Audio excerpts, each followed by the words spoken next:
Preserving firefighter health with soybeans.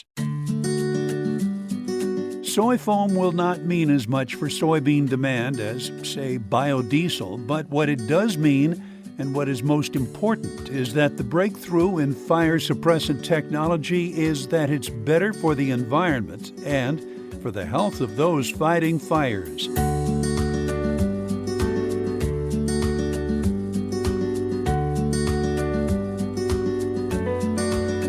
I'm Tom Stever. In this edition of the Missouri Soybean Spotlight podcast, we find out more about a product that's effective in putting out fires and doing it without what are called forever chemicals. My name is Matt Amick. I'm Director of Market Development with Missouri Soybeans. Matt, we're here to talk about SoyFoam. It's for firefighting. What is SoyFoam? SoyFoam is a biodegradable, bio-based fire suppression product made from soy. It is a product that is environmentally friendly and can be used by fire departments all across the country for fire suppression. It's a great product that was developed by the United Soybean Board and the Soybean Checkoff. It's likely that we both know soybean farmers who are firefighters as well. This is good for the health of firefighters themselves. Why is that? So in traditional firefighting foam, they have chemicals referred to as forever chemicals, and you can imagine what that means, that they stay around forever, like PFAS and fluorine. And these chemicals are very harmful to firefighters. They've been known to have very adverse ill effects to firefighters. So this product, the SoyFoam product, is PFAS-free and fluorine-free. Fluorine is a very harsh, toxic, reactive chemical. This product that is 70% bio-based is healthy for firefighters, and it's being a biodegradable product. When it is spread to suppress a fire, it can then biodegrade and be environmentally friendly for the earth. I know people can probably sense this is coming. It's called SoyFoam. So why is it important to soybean farmers? So this product, as I mentioned earlier, was developed by a company called Cross Plains Solutions, which is based out of Georgia, in conjunction with United Soybean Board and the U.S. Soy Checkoff. We are obviously a partner of the United Soybean Board and the U.S. Soy Checkoff. So this product was developed using soybeans. Now, what's interesting about that is typically in these industrial and new use products, the soybean oil is utilized in those products. With the soy foam, they're actually using the meal component or the protein component. They're making this foam out of soy flour. So while it's not a huge livestock operation, it is demand for soybeans and demand for the soy protein at a time when we are building more crush plants, we are having more soybean meal available, and it is a demand driver for U.S. soybeans and for Missouri soybean farmers. Now, you mentioned this before. It's PFAS-free, and these are what's known as forever chemicals, or rather nasty stuff in layman's terms. Describe the significance, if you would go a little further into this, of soy foam development for that aspect alone. I think this is what's great about soybean in general, the actual bean. You know, you think about, selfishly, we grow the product. We want to use it and create demand for our businesses, our operations, our farms. But this soybean has such a societal impact with some of the products that have been developed. You think about biodiesel, soy tires, and soy shoes, and all these products that are bio-based. This is another one of those big deal products that have a huge societal impact. When you're talking about the health of our firefighter community and how it impacts, it does the same job as a regular fire suppression foam, same equipment, same technical specifications, yet it's extremely safer for the firefighters. It's a win-win-win for everybody. It's a win for society, it's a win for soybean farmers, and it's a win for the firefighter community. And there's no reason why they shouldn't try and adopt this product as part of their fire protection districts or their firefighter units across the country. You brought this up, Matt. This is not livestock. In other words, livestock is the most prolific customer for soybean farmers, but it is a link in that chain. of products made from soybeans. You add all of these up, and you have quite a demand driver as a whole. Absolutely. It's a demand driver for U.S. soybeans. Whatever we can do to eat through the pile of soybean meal and provide more opportunities and more price support to crush margins and to soybean prices is a benefit to all farmers. So, we might not see that, it might not be a huge volume driver, but I think it will provide some help when it comes to eating through some of the soybean meal and the soy flour that's produced in the U.S. At the outset, we mentioned that we probably both know personally a firefighter or more.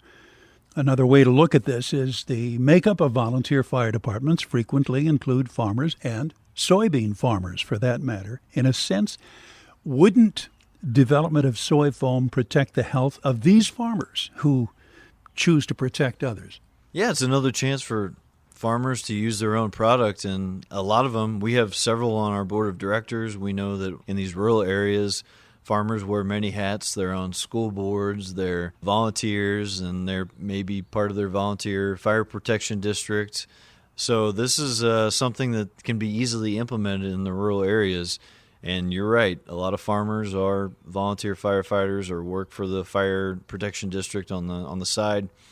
And this is a big benefit. We had a demo in Georgia last year, and there were a lot of farmers there that were firefighters themselves, and it's interesting to see that connection.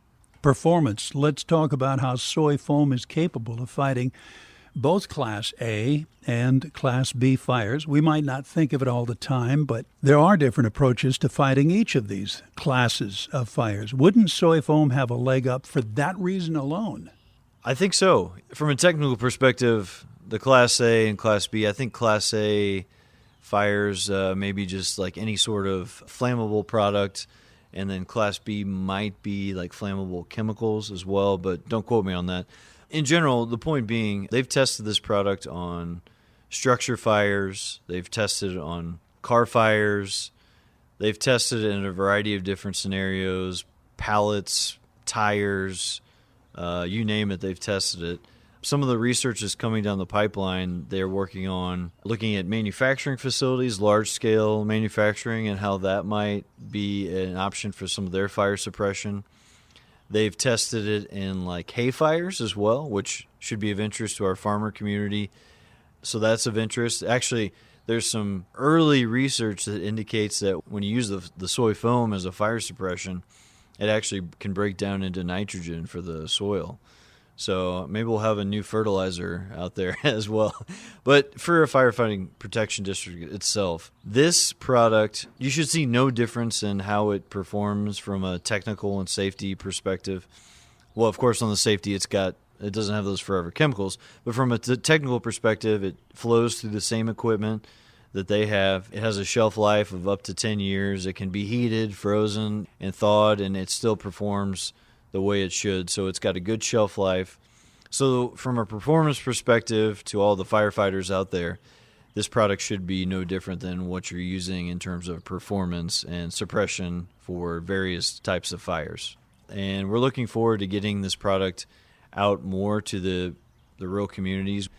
When it was initially introduced into Missouri, we sent out a few samples to various fire protection districts or fire departments and got good feedback on those. So it's just a matter of spreading the word and getting more people to implement this. We know that there's actually, I think, some mandates in the state of Missouri or maybe even federally where they have to get rid of their PFAS foams, which could be costly. So this is a great way to supplement or switch out your PFAS foams with a bio-based foam that helps agriculture and helps farmers. Development and extensive testing of soy foam is supported by soybean farmers themselves through the Soybean Checkoff. How has that support and testing helped to get soy foam to where it is now, to the point of implementation? Yeah, being tested through the United Soybean Board, they've had an opportunity to introduce it in several states, Georgia, North Dakota, South Dakota, Ohio. I think there's been a variety of states, my counterparts, that have done demonstrations and done specific programs to get the word out on soy foam. And as I mentioned, we had our June 4th field day where we had several hundred attendees and had a great response from this community about the SoyFoam. And we've also, I mentioned earlier that we've sent out samples and we're working with those fire departments, got good response from them as well on how the SoyFoam performs. So we'll continue to get the word out, and there's more testing that needs to be done on other types of facilities I mentioned earlier, like manufacturing facilities and their fire suppression equipment. They're even talking about fire extinguishers and how SoyFoam can be used in that. Those have a long shelf life, so it's making sure that the SoyFoam performs, which it does up to 10 years. So if there's an issue on the farm, you have a fire, you can use the foam there too eventually in these fire extinguishers. So there's a lot of opportunities to implement the product that is supported by all the work done by the United Soybean Board and the U.S. Soybean Checkoff. The irony, of course, Matt, would be a fire on a combine as you're combining soybeans. Yeah, that would be, but then you can use that SoyFoam to hopefully suppress that equipment. And heck, maybe that's a small way to maybe make the pain not be as bad if you're using your own product on extinguishing a combine or a piece of equipment. Let's revisit the subject of implementation in Missouri. How did implementation in Missouri for SoyFoam come about? So we went to a demo in probably March of 2024. We had a farmer as well as, this guy is a farmer and he's a firefighter as well. And one of our staff people went down to a demo in Georgia where they first kind of released the product. Cross Plains Solutions, that's their headquarters in kind of near Atlanta, Georgia. And so they had a lot of different states that are involved in the United Soybean Board down for the demonstration. From there, we were able to get samples from USB and distribute those out to a few select fire protection districts or fire departments across the state. And at that point, we were able to, as I said earlier, get feedback from those fire departments on its performance, and the feedback was good. And so then we had the idea of putting together the SoyFoam demo on June 4th. And I think moving on from here, there's opportunities. We've talked about the state fair actually has a fire institute of some sort where they do demonstrations at the state fair. We've thought about talking to the state fair about maybe doing a demonstration. The discussions would be ongoing. Any way to get the word out on this product through our farmer contacts, through our industry contacts, we're all ears to try and get the word out on this product. We were talking about demand drivers, in that there is so much demand for soybeans because of the innovative ways that soybeans, soybean oil, soybean meal have been put to use. But SoyFoam is a demand driver for soybean meal. Explain that. Yeah, so this product uses the soy flour right now. They're actually looking at using soybean meal as well, but it uses soy flour. These traditional, what we call them, new uses or industrial uses, the non-traditional livestock, or the traditional livestock and biofuels, everything outside of that, or food. We call them new uses or industrial uses. They typically use the soybean oil. You think about some of the oils and degreasers and even the oil that's used in. Basically, the idea is to replace the petroleum component of the product with soybean oil.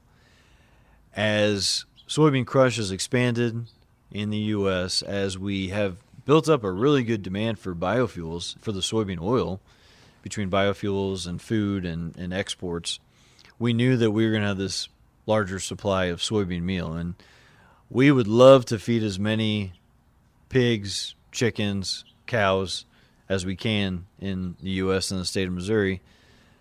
But the reality is we're going to have to export some of that soybean meal. So we need to find new demand drivers, and this is one of those. This is one of those demand drivers that's using the protein component, the soy flour, and it's going to be helpful to build more demand for that soybean meal here in the U.S. to support price, to support crush margins, to support the crush plants. Just a great idea to use the protein component right now at a time when we have pretty strong demand for oil, but we could use more stronger demand for the meal and the protein component of the soybean. Matt, those are my questions. Do you have anything to add to this that I might have left out? Those that are interested in the product, the company that manufactures and sells the product is called Cross Plains Solutions again.